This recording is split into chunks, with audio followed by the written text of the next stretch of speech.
Kabla ya kuijua na kuifuata imani thabiti ya kidini, Mtakatifu Augustine wakati wa ujana wake alipitia mambo mengi sana, ikiwemo hanasa mbalimbali, starehe za kutosha.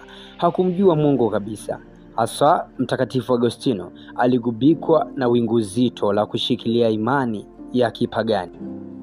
Baada ya miaka kadhaa kupita, Mtakatifu Agostino alisafiri kutoka Algeria na kuelekea Roma na baadaye kwenda Milani huko Italia, ambako alikutana na askofu maarufu kwa jina la Mtakatifu Ambrose, ambapo askofu huyu Mtakatifu Ambrose alisaidia kwa kiasi kikubwa sana, hasa katika kubadili maisha ya Mtakatifu Agostino kuingia kwenye wokovu. Maneno mazuri na mahubiri ya Mtakatifu Ambrose, zikiambatishwa na dua za mama yake Mtakatifu Agostino, Monica, zilifanya taratibu Mtakatifu Agostino kuanza kubadili mtazamo wake kutoka kwenye dhambi na kurejea kwenye wokovu.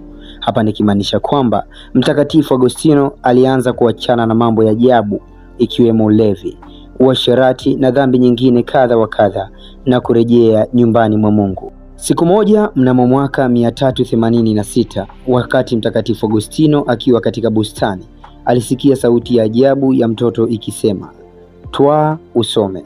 Na ndipo alipofunua Biblia yake katika kitabu cha Warumi sura ya 13 mstari wa 13 na 14.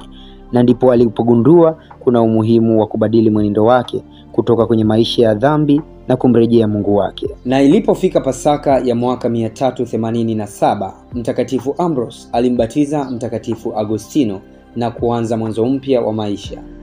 Baada ya muda kupita, Mtakatifu Agostino alirudi tena Afrika na kuwa kasisi mnamo mwaka 391.